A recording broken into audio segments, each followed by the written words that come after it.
Understanding, in a clash, English Idioms Demystified.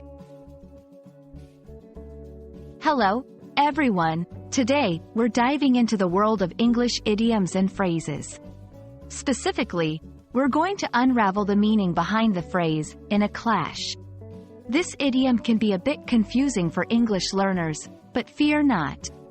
By the end of this video, you'll understand how to use it like a native speaker. When we say two people or groups are in a clash, we mean they are in a conflict or a serious disagreement. It's important to note that this phrase can refer to both physical confrontations, like a battle, or to verbal disputes, such as an argument. The key element here is opposition. To better understand, in a clash, let's look at some examples.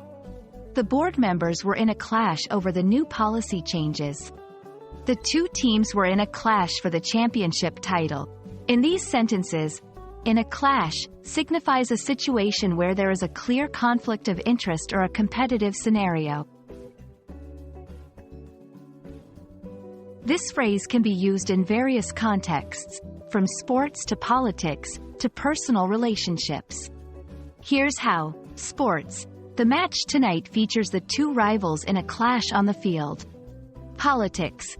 The legislators are in a clash about the proposed law. Personal.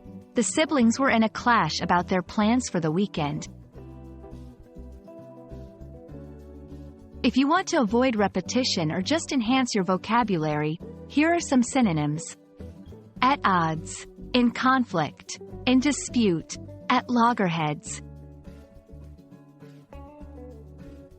Thank you for watching. I hope this video has cleared up any confusion around the phrase, in a clash, and that you now feel comfortable using it in your own conversations. Remember, learning idioms is a great way to add flair to your English and understand the language's nuances.